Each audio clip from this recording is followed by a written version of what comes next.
Fala galera, tudo bom? Eu sou o Fábio Araújo e esse é o canal Fatos Instigantes. Hoje vamos falar sobre os motivos que levaram a essa guerra entre a Rússia e a Ucrânia. Então, se você ainda não está por dentro do que está acontecendo ou então não entende o porquê desse conflito, fica comigo até o final desse vídeo para ficar sabendo. Mas antes, se inscreva no canal, deixe seu like, ative o sininho e me segue lá no Instagram. O link vai ficar aqui embaixo na descrição do vídeo. O vídeo de hoje foi uma sugestão lá no Instagram, então bora lá!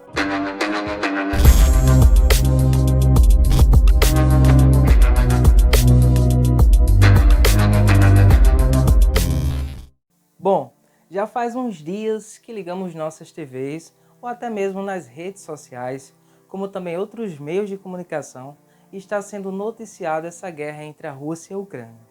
É importante salientar que esse conflito não vem de hoje e que, para o nosso bom entendimento, eu separei todo esse assunto em alguns pontos principais. Como a crise começou?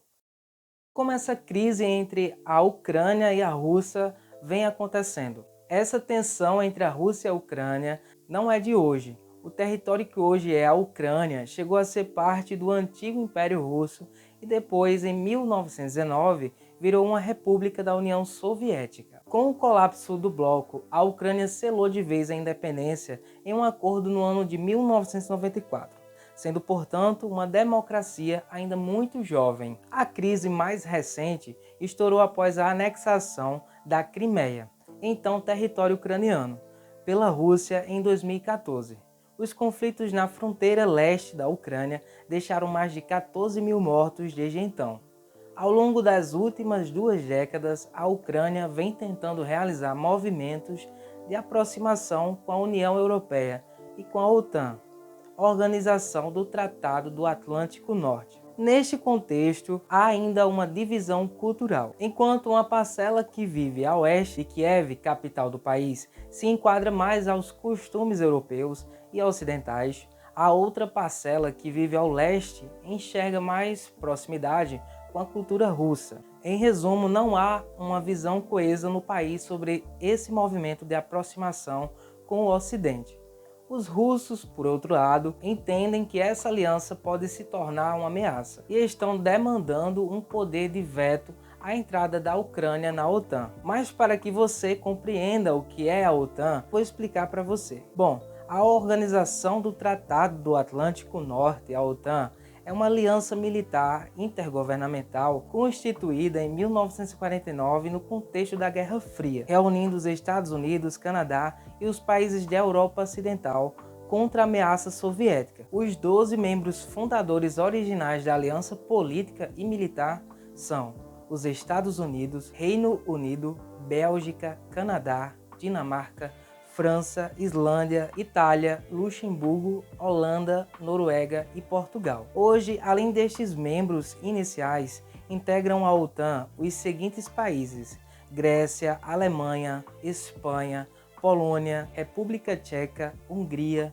Bulgária, Estônia, Letônia, Lituânia, Romênia, Eslováquia, Eslovênia, Croácia, Albânia, Turquia e Macedônia. Ou seja, depois da queda da União Soviética, diversas regiões que anteriormente pertenciam ao grupo tornaram-se independentes e agora fazem parte da OTAN. A Ucrânia também tem interesse em fazer parte do grupo, mas os russos buscam impedir sob a justificativa de que se sentem ameaçados pelo país vizinho, que essa aliança poderia facilitar o ingresso de armamentos e a elevação de tensão nas regiões do leste ucraniano, onde ainda ocorrem conflitos. Mas como andam as negociações entre a Ucrânia e a Rússia e a OTAN? Ao longo de janeiro e fevereiro, aconteceram diversas reuniões entre representantes do governo russo, da OTAN, dos Estados Unidos, da França e da Inglaterra, que buscavam medidas diplomáticas para a contenção de invasão russa à Ucrânia, evitando um possível conflito armado. Bom, porém, toda essa negociação ela não teve muito efeito e resultou no que a gente está vendo hoje, né? Que é essa guerra, essa tensão entre a Rússia e a Ucrânia.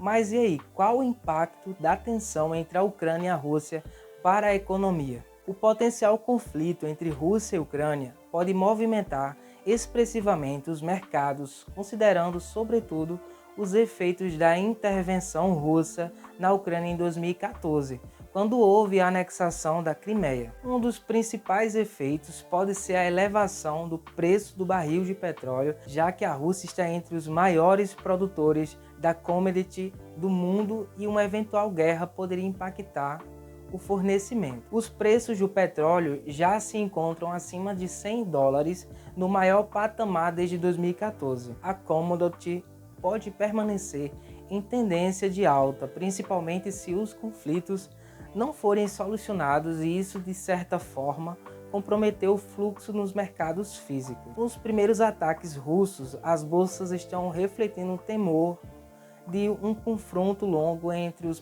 dois países.